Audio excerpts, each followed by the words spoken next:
Buenas amigos, nuevamente en Lampadia, luego de N años en Lampadia, en entrevistas importantes como por que vamos a tener ahora con Román Sendoya.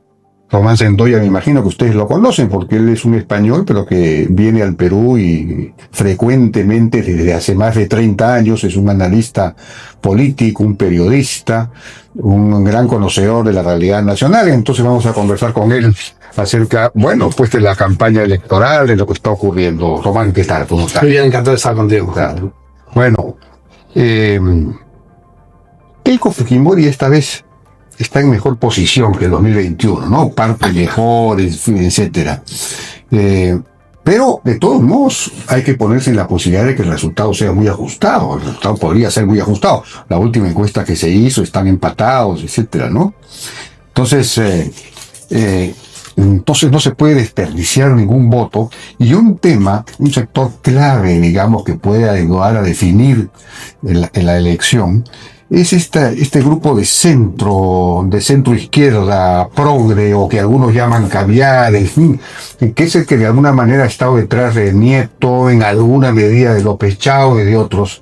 Entonces, pero esa gente dice que no quiere votar por Sánchez, pero algunos de ellos dicen que tampoco por Keiko, porque Keiko ha gobernado.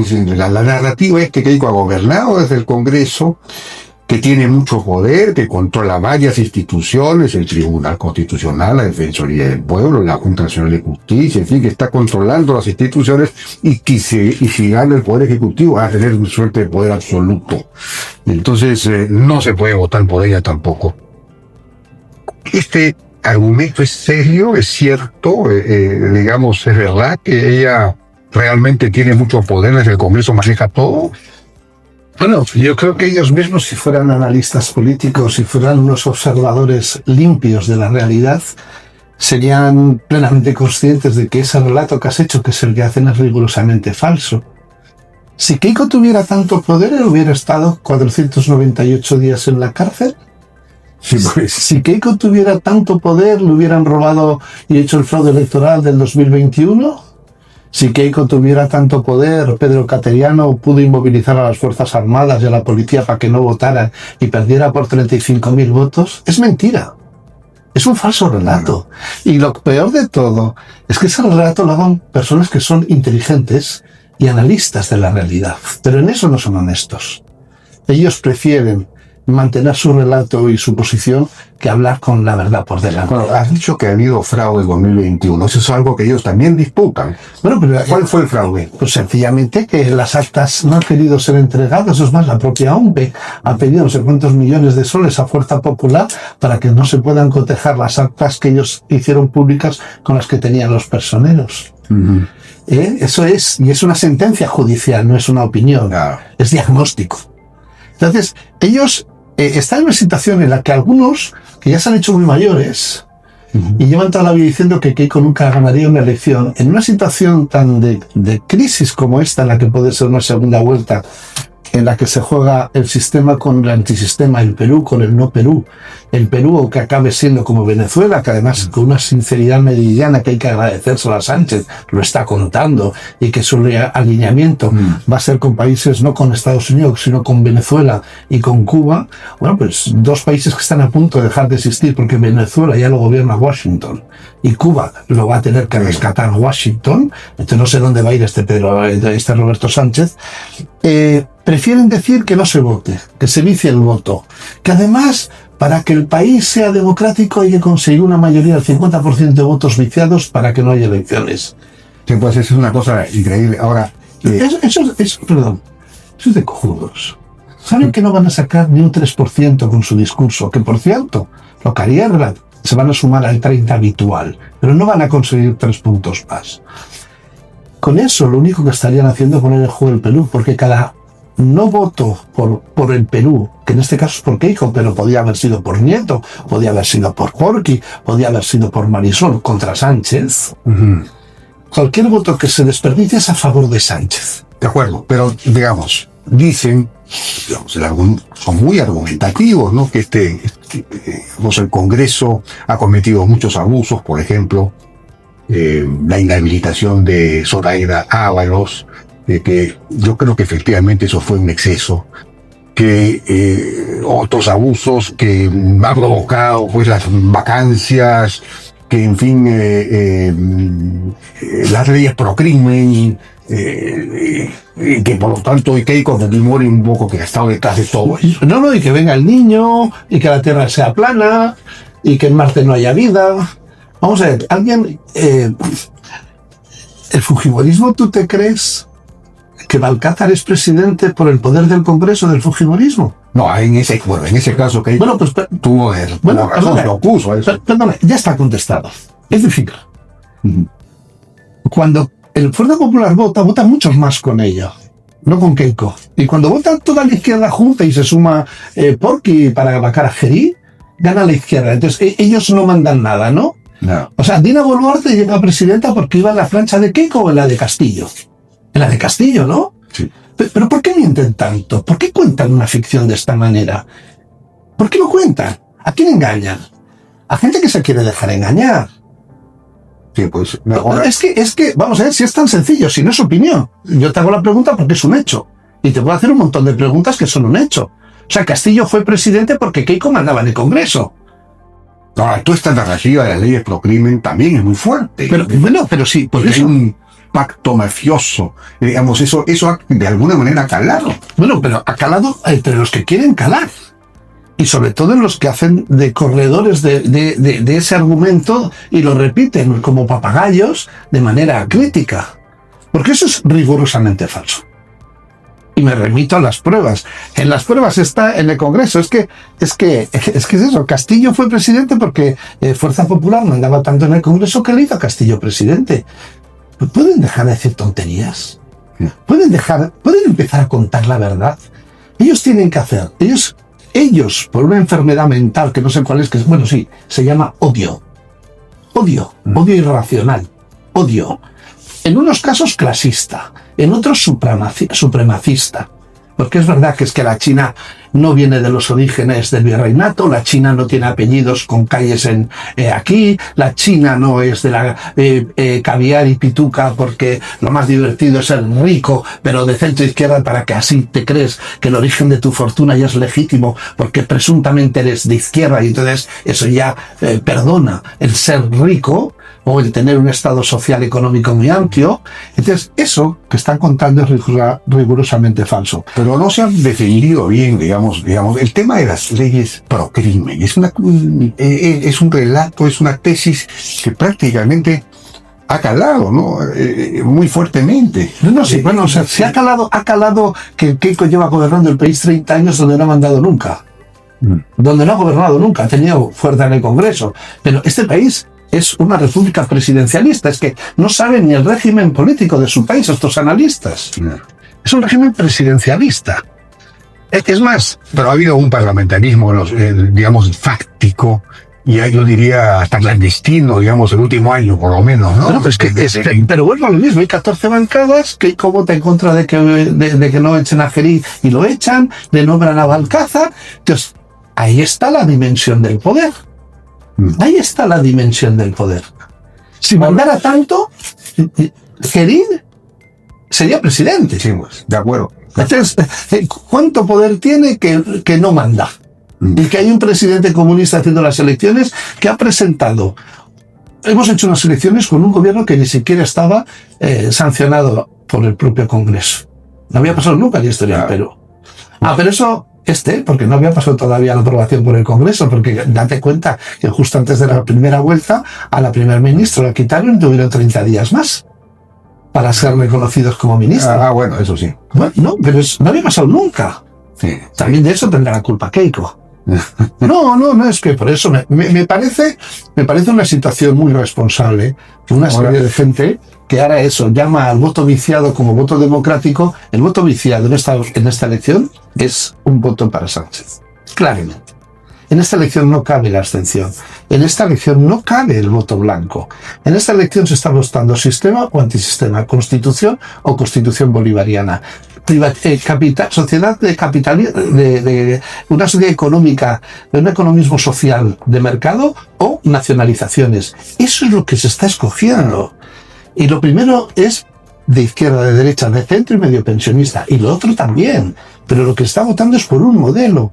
Estas elecciones no son de izquierda a derecha. De acuerdo, pero Sánchez es, digamos, aparentemente está tratando de hacer algunos gestos de moderación para la segunda vuelta. Por ejemplo, aparentemente está tratando de alejar a Antauro Humala, ¿no? No solo eso, sino que además ha dicho que está de acuerdo con esta propuesta de programa llamado Programa de Unidad Nacional que ha hecho López Chao, ¿no? Que es una especie de hoja de ruta, digamos, ¿no? Y ha dicho que está de acuerdo, aunque desde el lado de López Chao han dicho que, bueno, para que esté de acuerdo tiene que firmar o tienen que estar de acuerdo en un gabinete de unidad nacional y no sé qué. Entonces, ¿pero con qué constitución? ¿Con la bolivariana o con la peruana? No, vamos a preguntar las cosas básicas. No. Vamos a ver. Qué poca visión geopolítica del alrededor. Cuando el soldado Chávez dio un golpe de Estado y lo metió en la cárcel en Venezuela la primera vez, estuvo 3 años en la cárcel, lo amnistiaron y grave error, salió a la segunda vez que se salió de la cárcel y se presentó un hombre centrado, un hombre de consensos, un hombre que quería bien del país, es que es lo que cuentan todos antes de robarse el país. Y ganó las elecciones y llevan 30 años de dictadura generando un 90% de pobreza y 10 millones de exiliados. ¿Tú crees que... ¿Qué va a decir Chávez? ¿Qué va a decir Sánchez ahora? Vamos a ver, él se ha presentado y ha escogido a un señor que entre las cosas ahora lo quiere quitar. Y luego, ¿qué nos quiere poner? Un señor que a la gente que ficha y va con él y le votan porque tiene esa gente y esos apoyos, ahora para la segunda vuelta los echa. ¿Qué nivel de confianza tiene este señor? Aparte de ser un traidor a los que le han votado, si ahora va a ser un señor centrado, moderado del capitalismo. Antauro Humala ha puesto encima de la mesa muy claramente sus cartas. Efectivamente hay que ver la Constitución. Y esta vez lo puede hacer, porque Castillo no lo pudo hacer porque las Fuerzas Armadas, cuando dio el golpe de Estado, no le siguieron. Uh-huh. Pero en las Fuerzas Armadas de la generación de Antauro hay muchos mandos. Y sabemos que él tiene predicamento entre los mandos. Claro, y esta vez, si dan un golpe, puede salir. Se ha dicho además que podría ser ministro de Defensa, pues, ¿no? Bueno, pues es que, y han dicho que va a dejar la guerra a Chile, y que va a prohibir la religión católica, y que va a venir a España a secuestrar al rey de España. Yo creo que, no hay mayores prioridades en el montón del país que tiene anemia, que no tiene luz, que no tiene agua, que lo más importante, pues, es prohibir el catolicismo y declarar la guerra a Chile. Eso es lo que es Sánchez. Ahora, Sánchez, claro, tiene este doble discurso. Por un lado mantiene o trata de mantener el discurso con el que ganó en la primera vuelta, pero por otro lado está tratando de moderar su discurso precisamente para captar a ese sector intermedio, ese sector progresista, en fin, ese sector que yo creo que puede jugar un papel en la definición de la elección.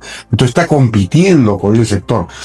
Keiko, ¿qué va a hacer para tratar de, digamos, de alguna manera atraer a ese sector centrista o progresista o caviar entre comillas, en fin? Bueno, lo que haga Fuerza Popular, Keiko lo que ha dicho es que está ofreciendo un pacto con el pueblo peruano, cosa que me parece muy bien, porque el pueblo peruano es de centro, de izquierda, de derechas y de lo que quieras, y de nada. Es más, la necesidad de agua, electricidad, educación y sanidad, que es una necesidad básica personal, a partir de ahí empieza el ciudadano y empieza la ideología. Porque si no puedes comer, no tienes agua y no tienes las condiciones básicas, te preocupa tanto la supervivencia que no hay ideologías. Claro, pero este sector no está preocupado por la supervivencia, es un sector de ingresos medios. El otro día me encontré con 2 personas de 40 y pico años, muy buenos profesionales, muy bien formados, que me dijeron, no, nosotros bajo ningún concepto. Además, de aquí, de al lado de un golf, ¿no? Que hay en el centro de Lima, estupendo. Y me dijo, no, nosotros no vamos a votar por Keiko jamás. Yo, fenomenal, me encantará recibiros para que seáis mis camareros en España dentro de 10 años. Como he tenido que recibir a tantos cientos de miles de venezolanos profesionales magníficos en España. Y es más, me alegraré por vosotros. Porque tú en tu vida no puedes por esos apriorismos, no sé si raciales, supremacistas, racistas, no sé, el jugarte la posibilidad de perder tu país y tu vida yo no voy a votar porque no le pienso votar porque me da asco. Bueno, pues nada, te vas a comer el asco, pues como aquí tenemos un montón de venezolanos, como tenemos en España, como están en Florida los que han podido entrar, pues nada, los recibiremos con todo el cariño y haremos manifestaciones como hacemos en España por Venezuela libre, por Perú. No. Ahora, ¿qué le vamos a hacer? Sí, ahora Sánchez tiene después es una suerte de frente de maestros vinculados además al FENATE, al FENATEP, digamos al Movadef, pero también se van sumando los otros seguramente, de antauristas, de reservistas, de mineros informales, ilegales, cocaleros, en fin, y de dirigentes sociales locales. Entonces, es esa zona, esa área social popular en la que tiene que competir Keiko fundamentalmente. ¿Con qué argumentos, no? Bueno, pues mira, muy sencillos. Yo creo que la semana pasada está en las redes y lo hemos podido ver cuando he ido a Loreto, he estado por la selva, iba a estar 3 días y he estado 4. Cada vez que me iba por el río apareció una agrupación de gente con banderas blancas o naranjas, algunos telas. Paraba y hablaba con ellos. ¿Qué le daban la bienvenida? Porque el Estado allí no ha estado desde que estaba su padre. ¿Qué venía a decirles? Aquí lo importante es que tengáis agua, que tengáis luz, que tengáis escuelas y que pueda llegar a la salud. Bueno, eso es lo que hizo su padre en realidad. El gobierno de su padre, digamos, instauró una manera de gobernar, ¿no? Que era gobernar en el campo, en el terreno, con la gente, dirigiendo de alguna manera o ayudando, acompañando los esfuerzos de desarrollo de la propia población. Entonces, claro, eso es lo que ella de alguna manera está volviendo a prometer, que va a reeditar eso. Esa es la idea, supongo. No está volviendo a prometer, está prometiendo que lo hará ella, porque ella no lo ha hecho nunca, ella no ha gobernado. Claro. Y vamos a ver, hay una cosa que es fundamental. Con la Constitución de 1993, en todas esas regiones y en las clases más pobres del país, tuvieron el desarrollo de los caminos, la única carretera que hasta Puno lo hizo el chino, los sitios donde hay escuelas, donde hay agua, luz, lo hizo el chino. Con la Constitución del 93. Claro. No hay que cambiar la Constitución para que los pobres se desarrollen. Lo que hay que tener es voluntad política del desarrollo de los más humildes. No. Ha gobernado Castillo 1 año y medio. Y los miles de millones de dólares enterrados en Petroperú los podría haber dedicado a llevar agua, luz y escuelas, ya que era maestro con su lapicito, a los más pobres, ¿verdad? Pues no ha hecho ni una.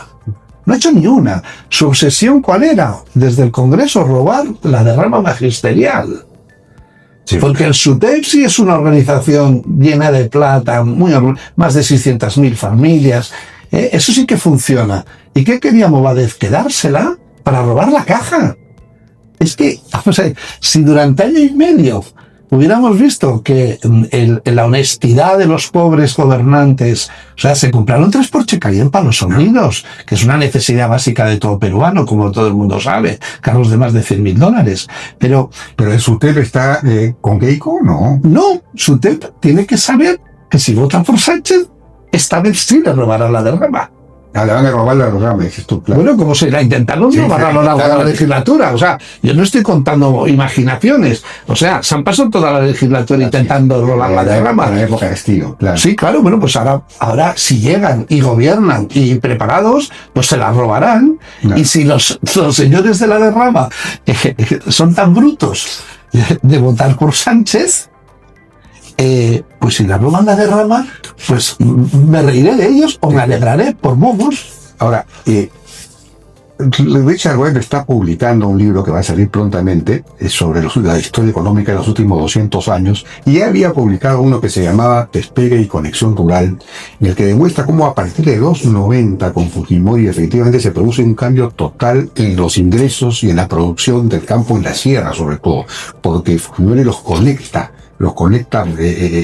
digamos, físicamente a los mercados, da apoyo tecnológico y todo lo demás. Entonces, eso produjo una verdadera revolución en el campo. Sin embargo, y bueno, lo que se demuestra es que en realidad todas estas personas son pequeños capitalistas en cierre, ¿no? Y hay una burguesía rural importante y todo lo demás. Sin embargo, ideológicamente, son más bien de izquierda. Entonces, hay una contradicción ahí que el fujimorismo no ha podido romper hasta ahora. Bueno, pero no solo el fujimorismo y todos los que han estado aquí. Esa desconexión ideológica es un problema real que existe.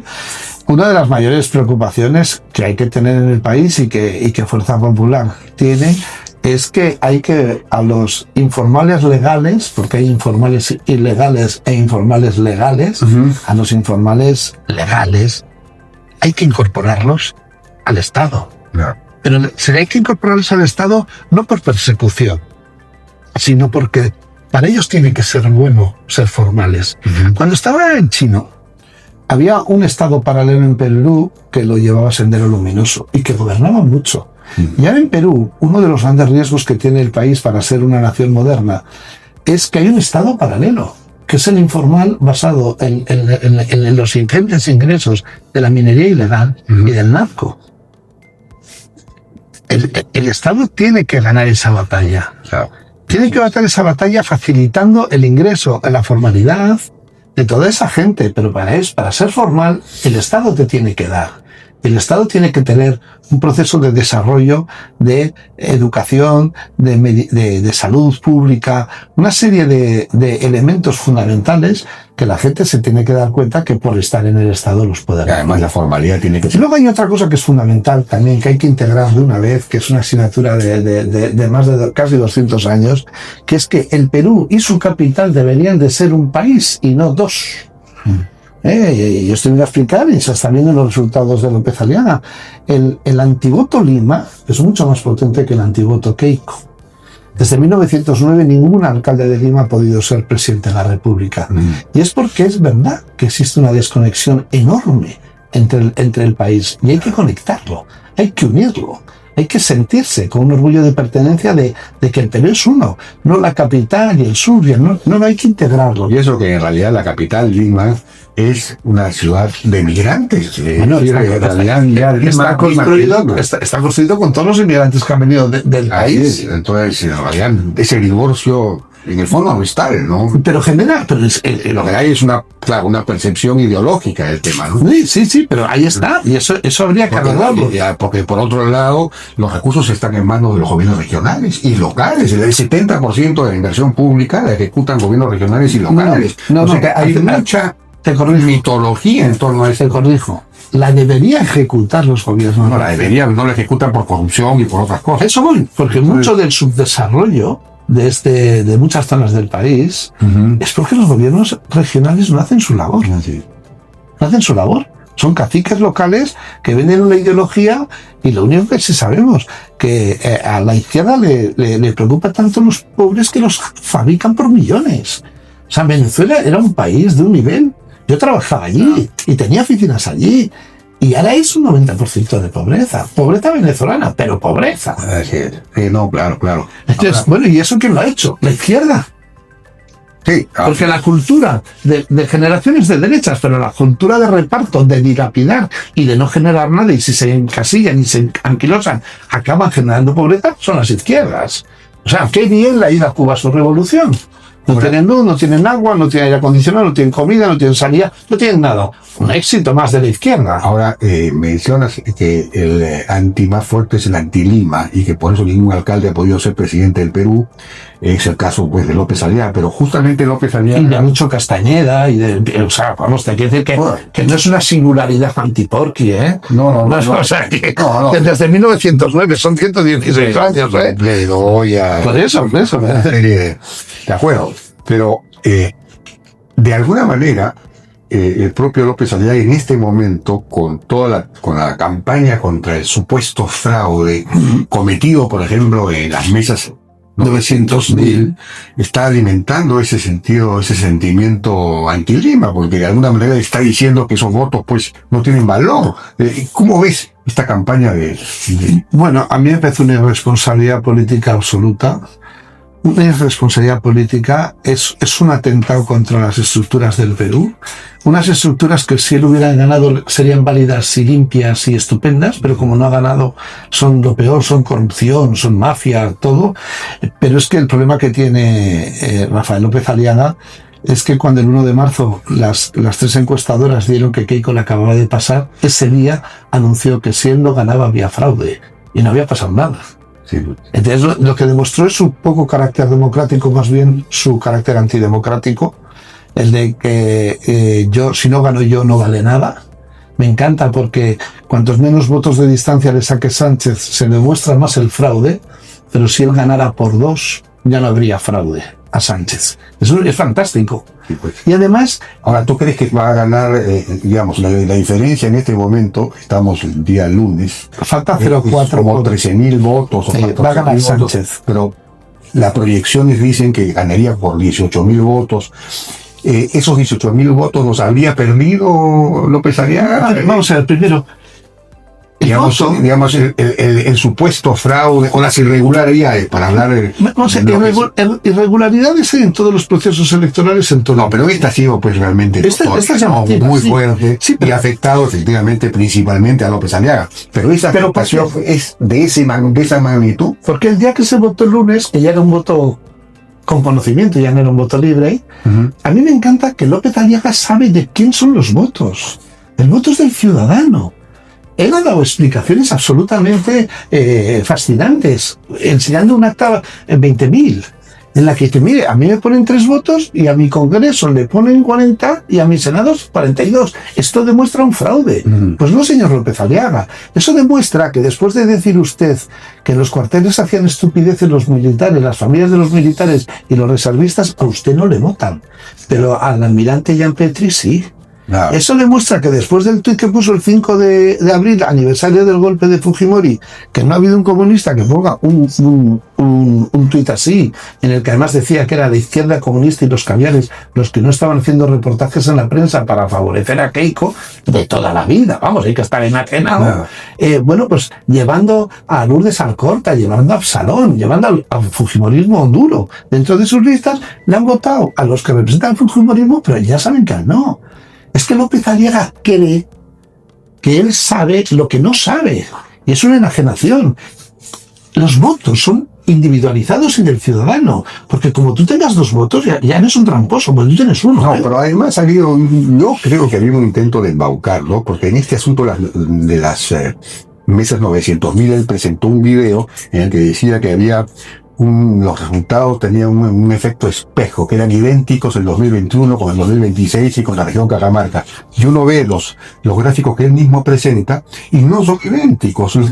Los porcentajes difieren, Claro. 6, 8 puntos. Sí. Y por otro lado, no hay digamos, el promedio de la votación por Roberto Sánchez en esas mesas, según eso, el mismo gráfico que él presenta, es el 32%, que es perfectamente posible. Yo hubiera pensado que eran más. Y también, vamos a ver, que no, que es que, vamos a ver, el problema que tiene es el siguiente.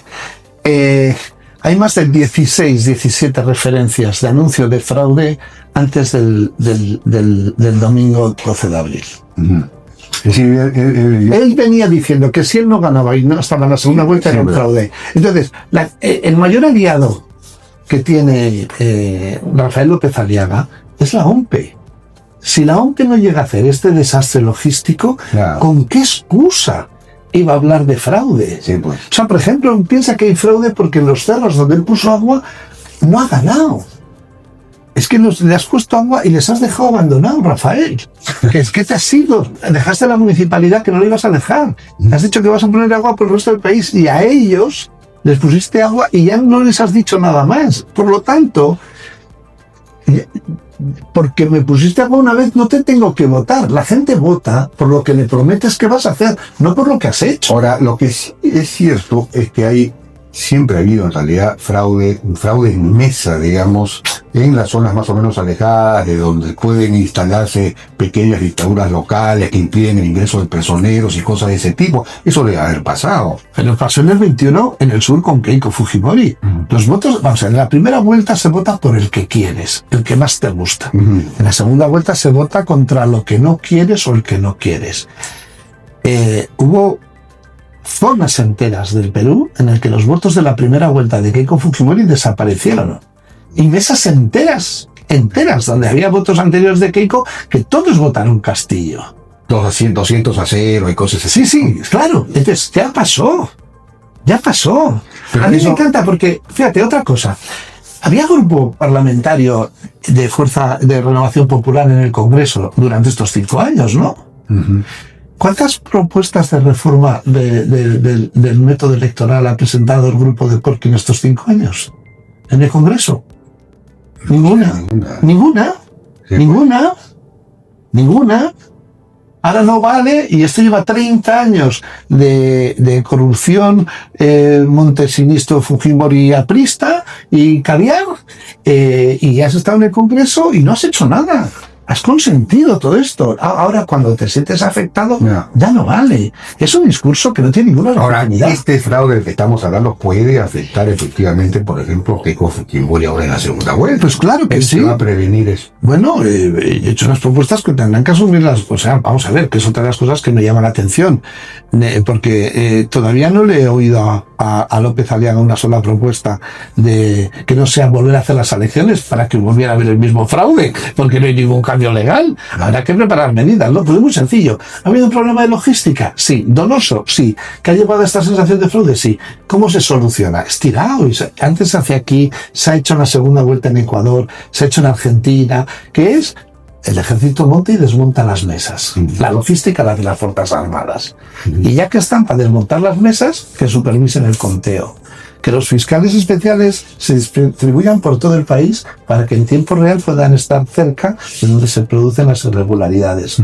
Que el Jurado Nacional Electoral, que tiene contratadas a 25.000 personas para supervisar in situ el debido proceso de las elecciones, diga quiénes son, qué mesas o colegios tienen asignados cada uno de ellos para que los personeros de Sánchez, si pasa la segunda vuelta, o de Porky y de Fuerza Popular, puedan controlar que efectivamente el Jurado Nacional de Elecciones está distribuido por todo el país viendo. Y la última, y la más sencilla también, es que ya que el voto aquí es obligatorio y tienes un censo electoral, que la OMP diga con el número que quiere, 2.400.000, 900.000, con letras, como quiera. En cada mesa, ¿cuánto es el número de votos máximos que pueda haber en esa mesa?